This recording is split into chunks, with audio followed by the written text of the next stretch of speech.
A few weeks ago, I started this sermon series, Character Matters, Practicing for the Good Life, and I gave it the tagline, A Fresh Angle on the 7 Deadly Sins in a Chaotic World.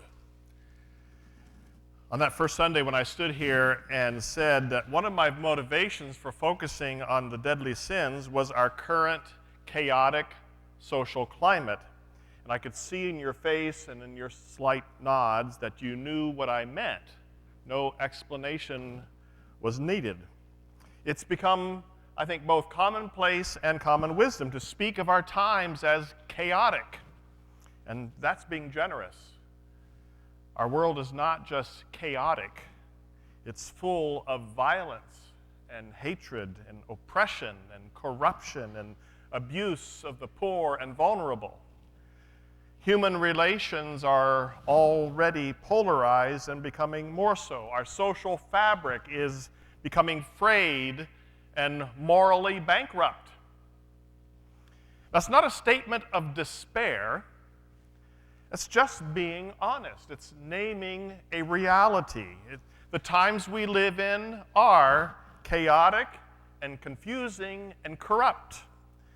So that makes it all the more urgent for us people of faith who see life as a moral calling, that we claim our place in this world and live it out. We are people who believe that God is at work in this world. We believe God made us all and loves us all and has a purpose for us and for creation. We believe that God is still invested in us despite everything, that God is working on a great shalom project, and we are part of God's strategy to bring that project about.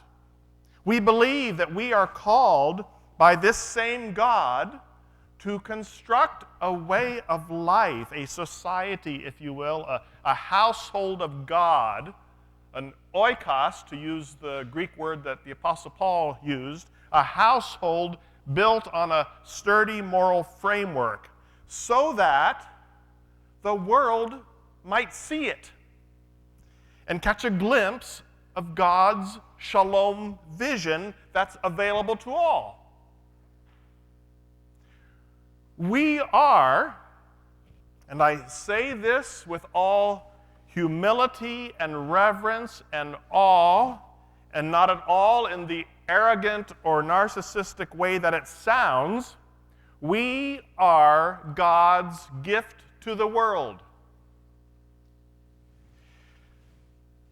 Now, given how messed up the Christian world is these days, I know you're tempted to dismiss that statement as nonsense. Don't. Hear me out. To claim that we are on a mission of God to the world is a statement about our identity, and it's one of complete and utter humility. To say that I'm here at God's bidding is to give up my sense of self-importance and self-determination and self-orientation. I'm naming myself servant, slave of God. My purpose in life is not my own. My agenda is not my own. My life is not my own. I've been given a job to do for a higher purpose than my own self-fulfillment and ambition. God has a project going on, and we are invited to sign on to that project with all that we have and all that we are, to the point of laying down our lives if we must. Now, how badly we mess up the project isn't the point. For some mysterious reason that God only knows, God patiently and persistently chooses to carry out that shalom project through deeply flawed human communities. Stories of that abound through the Old and New Testaments and continue until today. Now, why do I say all this at the beginning of my sermon? I'm laying some groundwork, I hope. I'm helping us claim with joy and amazement and gratitude our divine calling. We get to live in this beautiful and broken and sin-filled world with a real and meaningful purpose. We don't have to wallow in despair when the world seems to be going off the rails. This is an opportunity to put God's life-giving alternative on display. This is a chance for us as people of faith who worship the God of Shalom to recognize our gift and offer it in all humility to the world. We get to be as intentional and as clear and as public as we can possibly be and live our lives before a watching world. And God helping us, making a believable and irresistible case that there is a better way to live. That there is such a thing as a good life, and we're all invited into it. This is how we live in a chaotic and morally bankrupt world. But we have to choose it. We have to practice our way into that kind of living. Because otherwise we will default into one of two other tempting options. We will either despair about the evil and just escape by crawling into a hole, trying to avoid it, or we avoid this moral confusion by normalizing it, just caving and blending in with the world around us, joining the rest in a fear-based way of life that leads to death.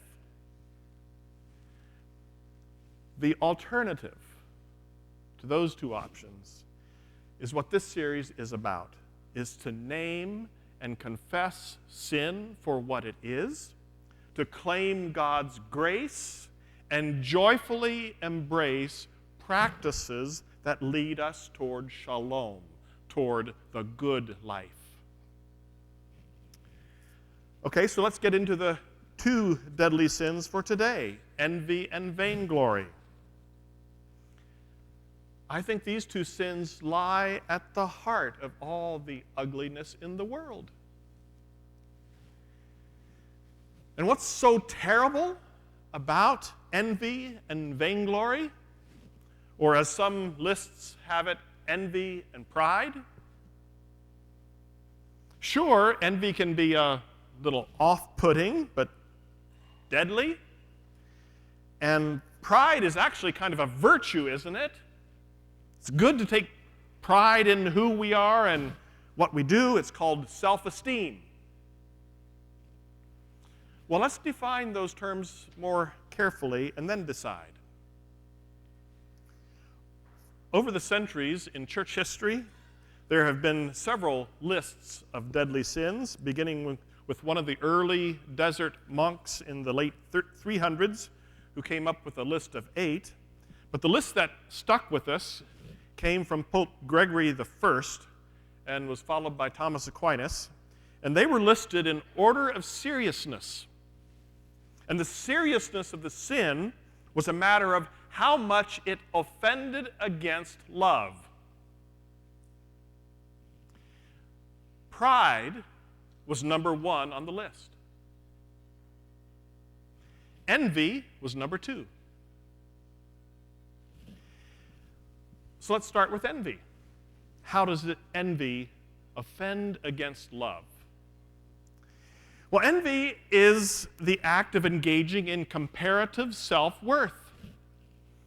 Whereas love rejoices in another's good, envy sorrows over another's good, because that good excels our own.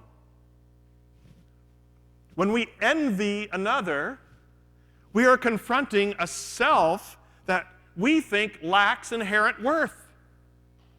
The unhappiness and even misery that results from envy can destroy us from inside out.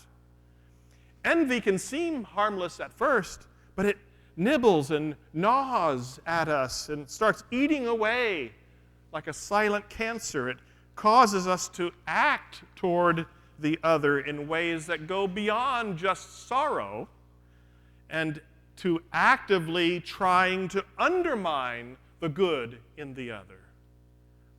Left unchecked, it's a path toward violence. It has many times led a person to murder.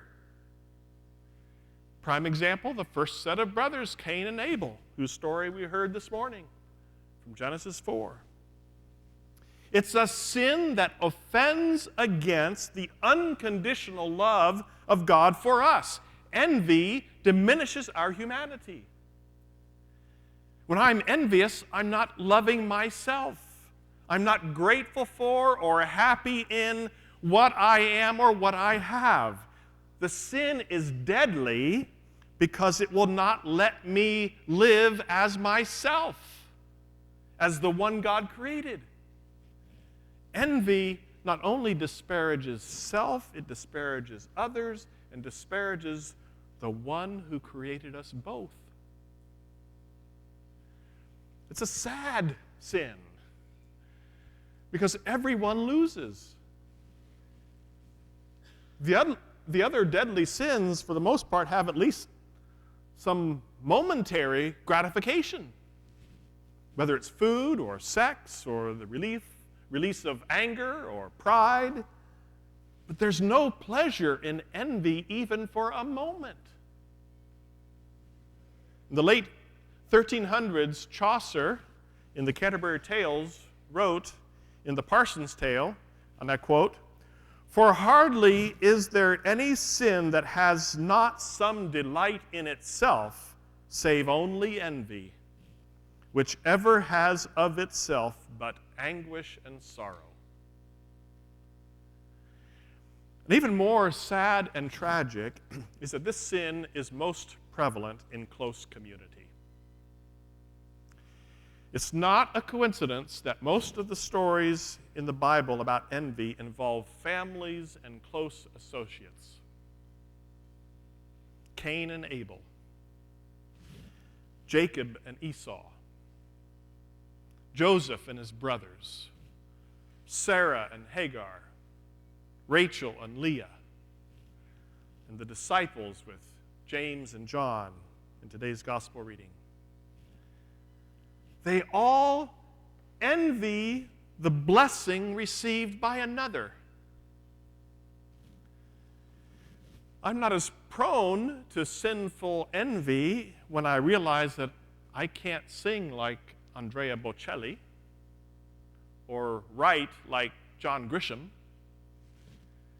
They're in a class by themselves and they live in a world far away from mine. But if my neighbor, my sibling, my fellow church member, my business partner, my spouse, if they surpass me in something I value, prestige, charisma, wealth, or if they achieve something that I was unable to, an award, a promotion, public recognition, then the comparative self-worth starts to eat away. And soon we begin harboring secret thoughts of their downfall. And we diminish their humanity and ours. Envy has a color, you know. We're green with envy. Green being the color of sickness and nausea. In medieval art, envy was often depicted as a sickly person, someone wasting away. Now, what about pride or vainglory? As opposed to the way evil diminishes our self-worth, vainglory elevates it. Well, in a manner of speaking. At least in envy, we sorrow because we don't have something that someone else has and pity ourselves for it. But the sin of vainglory notices that we do have something and holds it up high for everyone to see it, as if to cause envy in others or as if to convince ourselves of our own worth. Vainglory is disordered glory-seeking. It's the excessive and disordered desire for recognition and approval in the eyes of others. Jesus was blunt about vainglory in Matthew 6. Beware of practicing your piety before others in order to be seen by them.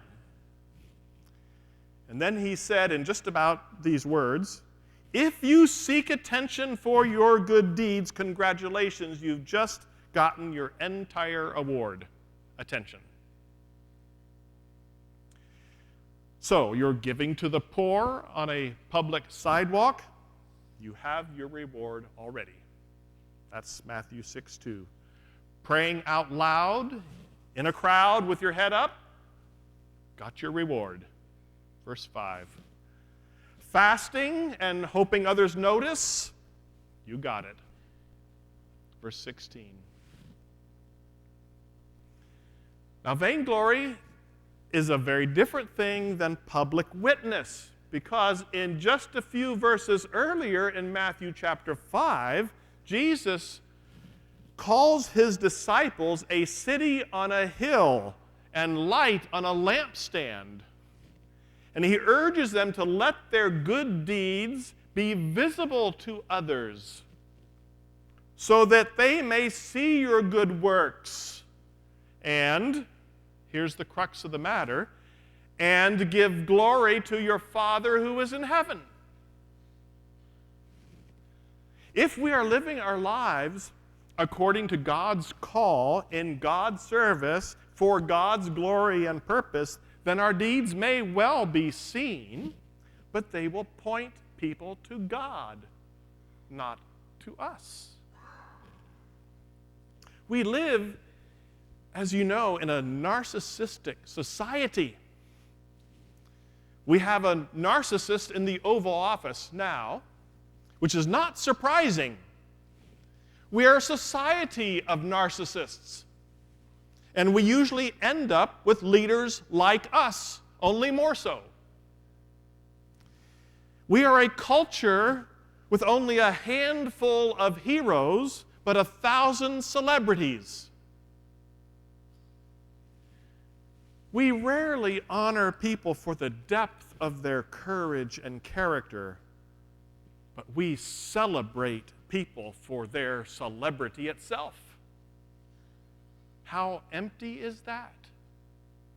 How vainglorious is that?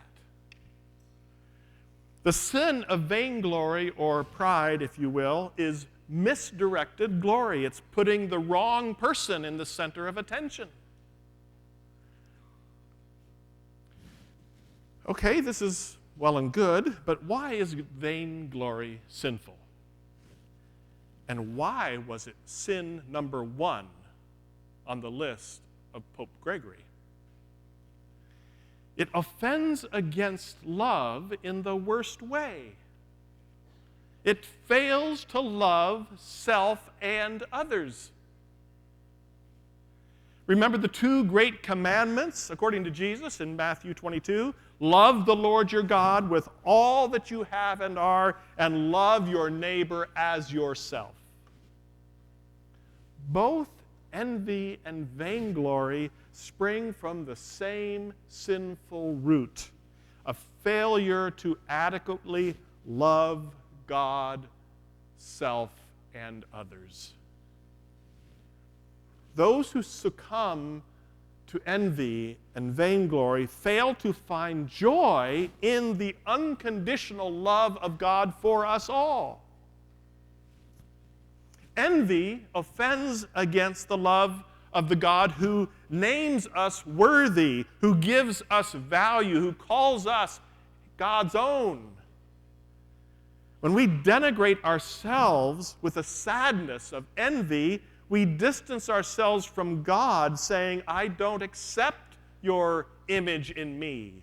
I don't believe that you bestow worth on me for who I am, that you love me as I am. And vainglory, or pride, also offends against love. It seeks to win applause and approval, but at the price of distancing ourselves from the love of others. By trying to prove our superiority, by trying to spin our public image, we make ourselves less approachable and more isolated and less capable of exchanging love. So what practices might help form us for a better alternative for the good life? What practices begin to move us from envy and vainglory toward a deeper life of love? Try silence and solitude. So suggests Rebecca DeYoung in her book, Glittering Vices, on display right now in the library. There's all kinds of voices clamoring for our attention. Voices within and voices without. Voices telling us falsehoods about our own unworthiness or about the excessive worth of others. DeYoung cites Richard Foster, who encourages us to let our lives and actions speak for themselves and to silence our self-made spin. How many of us are guilty, I know I am, of coming upon a conversation about something where I know I have a story or anecdote or insight that seems relevant or might impress those in the conversation, so I find a way to gently elbow my way in. Because I have a hunch that by inserting myself, I can obtain the admiration of others. But I wonder what I just missed out on by not choosing stillness or silence or deeper listening. Silence gives me relief from the clamoring voices of the world, including my own voice. Solitude frees me from a panicked need for acclaim and approval seeking, because solitude, DeYoung reminds us, removes our audience.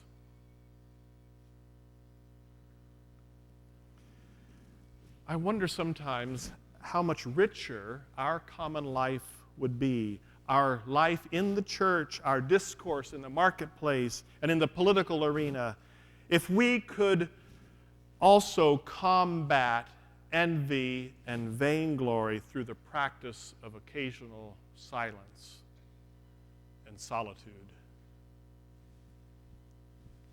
So many of our knockdown, drag-out fights over ideology or theology or over religious or political disagreements come down not to our pure commitment to some ideal or idea that's at stake. They often, I believe, are also rooted in and fed by our vainglory, our need for approval and acclaim by others. We have this need to be proven right, to be found to have the superior argument, the greater logic, the most reliable claim, the most faithful biblical interpretation. But our contribution to God's shalom project might actually be better served By silence. By listening better. By sharpening our attention. By deepening our understanding. By being with the other longer. Or being in solitude and listening for God's Spirit breath in the midst of it all. So let us all bask in God's great and unconditional love for us and for all people and for all creation. And admit that it's not about me. And silence the spin that we give our lives to try to improve our standing. Let us choose a deeper love, informed by God's love, as described in Paul's timeless words from 1 Corinthians 13, which we read together at the beginning of the service. Listen to them again. Love is kind. Love is patient. Love is not envious or boastful or arrogant or rude. Love does not insist on its own way. It is not irritable or resentful. It does not rejoice in wrongdoing, but rejoices in the truth. It bears all things, believes all things, hopes all things, endures all things. Love never fails. Thanks be to God.